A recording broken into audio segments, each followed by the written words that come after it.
জুমার দিনের কিছু সুন্নাত আছে, শুনবেন? জুমার দিনের প্রথম সুন্নত হচ্ছে জুমার দিনের ফজরের নামাজটা জামাতে পড়া। সবাই কয় খাইছে, হুজুরে দর্শে জায়গা মতো আসল জায়গায়। জুমার নামাজের প্রথম সুন্নত হচ্ছে ফজরের নামাজটা কি পড়া? জামাতে। আফদালুস সালাওয়াত ইনদাল্লাহি সালাতুল ফাজরি ফি ইয়াউমিল জুমআতি ফি জামাআ। বিশ্বনবী বললেন জুমার নামাজের 15টা সুন্নত মুখস্থ রাখতে হবে। 1 নাম্বার সুন্নত ফজরের সালাত জামাতে পড়তে হবে। 2 নামাজ মুনাফিকদের কাছে সবচেয়ে কঠিন, একটা হচ্ছে ফজরের নামাজ আর একটা এশার নামাজ। এক আলেমকে জিজ্ঞেস করা হলো ফজরের বাতাসটা এত ঠান্ডা আর স্নিগ্ধ কেন? আলেম উত্তর দিয়েছিল, কারণ ফজরের বাতাসে মুনাফিকদের নাকের দুর্গন্ধ মিশে না। ফজরের বাতাসটা স্নিগ্ধ, ফজরের সময় আল্লাহওয়ালাদের আনাগোনা, মুসল্লিদের আনাগোনা, ইসলামের পক্ষের শক্তির আনাগোনা। চিল্লায় বলেন ঠিক কিনা? মসজিদে নববীতে জুমার নামাজের দৃশ্য আর ফজরের নামাজের দৃশ্য ছিল এক। বাংলাদেশে ফজরের নামাজের দৃশ্য আর জুমার নামাজের দৃশ্য এক নাকি? ফজরের নামাজের সময় মুসল্লি নাই, এক কাতার হয় না, আর জুমার নামাজে পাক্কা মুসল্লি দেরি করে গেলে বারান্দায়ও জায়গা পায় না। কথা কন? তাহলে ফজরের নামাজটা আমরা জামাতে পড়বো ইনশাআল্লাহ। ইনশাআল্লাহ এত আসতে ইনশাআল্লাহ, আরো জোরে পড়েন ইনশাআল্লাহ। মনে থাকবে? ইমাম সাহেব কে? মসজিদের ইমাম কই? হাফেজ সাহেব কই? কালকে দেখবেন যে কি অবস্থা হয় ফজরের সময়। জুমার নামাজের মতো ভিড় হবে, আসা যাবে না। কথা কয় না? 2 নাম্বার সুন্নাহ হচ্ছে আসিওয়াক, মেসওয়াক করা। মাথরাতুন লিল ফাম মারদাতুন লিররাব। মেসওয়াক করলে দাঁত পরিষ্কার থাকে, আল্লাহ খুশি হয়ে যায়। বিশ্বনবী বলেছেন যদি আমার উম্মতের জন্য কষ্ট না হতো প্রত্যেক নামাজের আগে মেসওয়াক করা আমি ফরজ করে দিতাম। মেসওয়াক ছিল বিশ্বনবীর জীবনের শেষ আমল। এই মেসওয়াক করে বিশ্বনবী শেষ নিঃশ্বাস ত্যাগ করেছেন। আপনার নবী, আমার নবী, ওনার জীবনের সর্বশেষ আমল ছিল কি? সুবহানাল্লাহ কইবেন না? বিশ্বনবী জাইতুনের ডাল দিয়ে মেসওয়াক করতেন। বিশ্বনবী বলতেন নি'মা সিওয়াকিয়াজ জাইতুন ফাইন্নাহু সিওয়াকি ওয়া সিওয়াকুল আম্বিয়া মিন ক্বাবলি।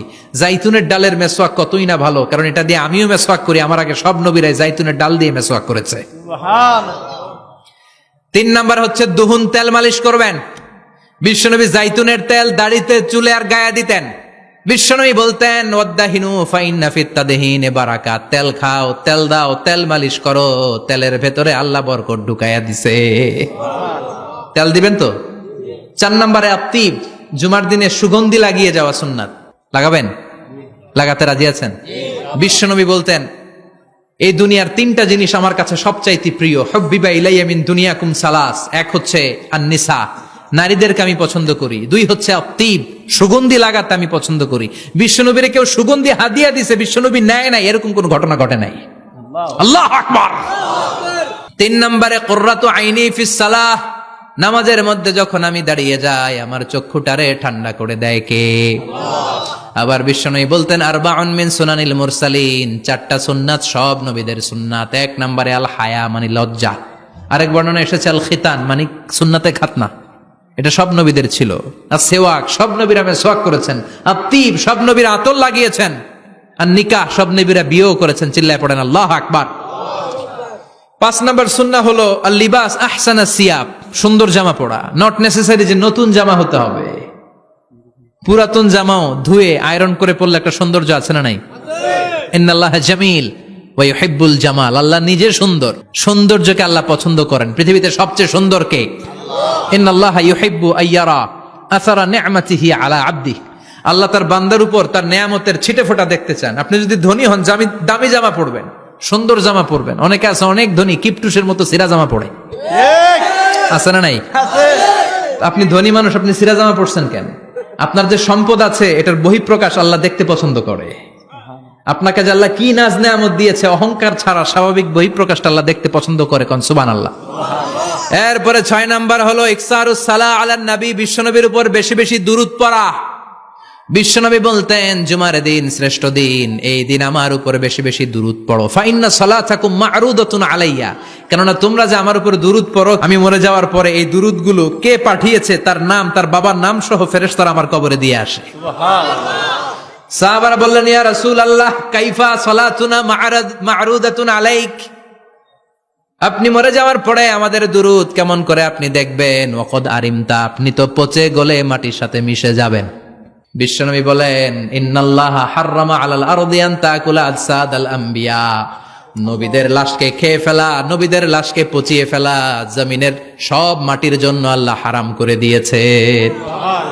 নবীদের লাশ পচে না, নবীদের লাশ গলে না। যারাই বিশ্বনবীর উপর দুরূদ পড়বেন, আপনার নাম সহ, আপনার বাবার নাম সহ, মালাইকাতু সাইয়াহিন, একদল ফেরেশতা আছে শুধু রাউন্ড দেয় গোটা ওয়ার্ল্ডে। কারা বিশ্বনবীর উপর দুরূদ পড়েছে, এই দুরূদ নিয়ে, এই নাম নিয়ে বিশ্বনবীর কবরে তারা পৌঁছে দেয়। চিল্লায় পড়েন আল্লাহু আকবার। এরপরে বিশ্বনবী বলতেন, জুমার দিনে সূরাতুল কাহাফ পড়বা। কাহাফ পড়া সুন্নাহ। সূরাতুল কাহাফ পড়তে রাজি আছেন? রাজি আছেন তো? 18 নম্বর সূরা, কোরআনের একেবারে মাঝখানের সূরা। আলহামদুলিল্লাহিল্লাযী আনজালা আলা আবদিহিল কিতাবা ওয়া লাম ইয়াজআল লাহু ইওয়াজা, এই আয়াত দিয়ে শুরু হয়েছে, শেষ করা হয়েছে ফামান কানা ইয়ারজু লিকা রাব্বিহি ফালইআমাল আমালান সালিহা ওয়া লা ইউশরিক বিইবাদাতি রাব্বিহি। আর মাঝখানে আছে ওয়ালিয়াতালাত্তাফ। হাফেজ সাহেবরা উত্তর দাও, মাঝখানে আছে কি? কথা কন। ওয়ালিয়াতালাত্তাফ একটা শব্দ আছে সূরা কাহাফের মাঝখানে। কোরআনের সব জায়গায় এক ফন্টে আয়াতগুলো লেখা, কিন্তু ওয়ালিয়াতালাত্তাফ মোটা করে লেখা আছে না? ডবল ফন্টে লেখা, মোটা, কারণ এটা কোরআনের একেবারে মাঝখানে অবস্থিত এই শব্দটা ওয়ালিয়াতালাত্তাফ। এর আগে যত শব্দ, এর পরে তত শব্দ, এর আগে যত কোরআনের অক্ষর, এর পরে তত অক্ষর। সুবহানাল্লাহ বাড়িতে গিয়া বিশ্বনবী বললেন, সূরাতুল কাহাফ যে তেলাওয়াত করবে ইয়াকুনু লাহু নূর, এই সূরাতুল কাহাফ কিয়ামতের দিন তার সামনে বিশাল একটা আলো হয়ে আসবে। এই আলো দিয়ে পুলসিরাত পার হয়ে ওই বান্দা জান্নাতের ভেতরে ঢুকে যাবে। আবার বিশ্বনবী বলেন, যারা সূরাতুল কাহাফের প্রথম 10 আয়াত তেলাওয়াত করবে জুমার দিন, শেষের 10 আয়াত যারা জুমার দিন তেলাওয়াত করবে, দাজ্জালের ফিতনা থেকে তাদেরকে মুক্ত রাখবে কে? সুবহানাল্লাহ পড়বেন না? সূরাতুল কাহাফ দিয়ে সকাল শুরু করতে রাজি আছেন? সবাই রাজি? এরপর আত-তাবকির ইলাল মসজিদ, মসজিদে আগে আগে যাওয়া সুন্নত। আগে যিনি যাবে উনি কি পাবে? তারপরে গরু, তারপরে বকরি, তারপরে মুরগি, মুরগির পরে ডিম না আন্ডা? আন্ডা। আল মাশিউ আলাল ইকদাম, বিশ্বনবী বললেন হেঁটে হেঁটে জুমার নামাজে যাওয়া সুন্নাহ। রিকশা, হুন্ডা, সাইকেল, সিএনজি দিয়ে গেলেও হবে, কিন্তু হেঁটে হেঁটে গেলে সওয়াব বেশি না কম? প্রতি কদমে কদমে আমলনামায় সওয়াব দিয়ে দিবে কে?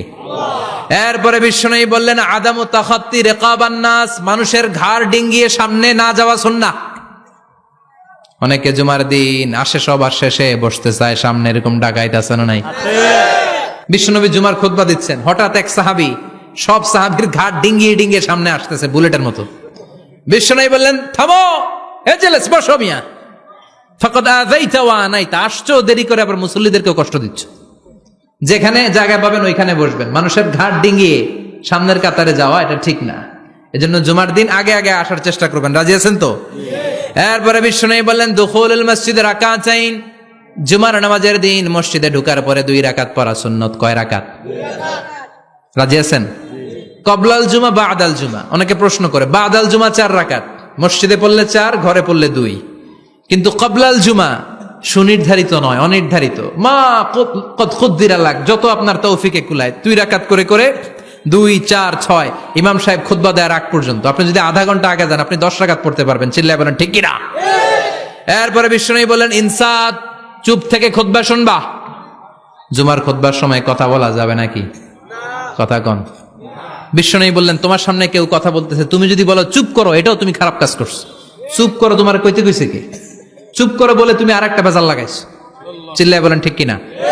তাহলে জুমার নামাজে কথা বলা যাবে না। কেউ কথা বললে চুপ করো, এই কথাটাও বলতে বিশ্বনবী নিষেধ করেছেন। চিল্লায় বলেন ঠিক কিনা?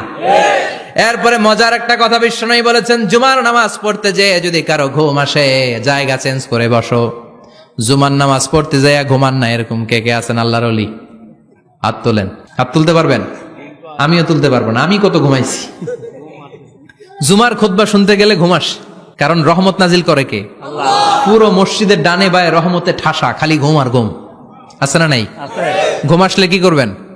উঠে যাবেন, উঠে জায়গা চেঞ্জ করবেন, পানির ঝাপটা দিবেন, ঘুম দূর করে দিবে কে? এরপরে বিশ্বনবী বললেন, জুমার দিন দোয়া করলে কবুল হয়।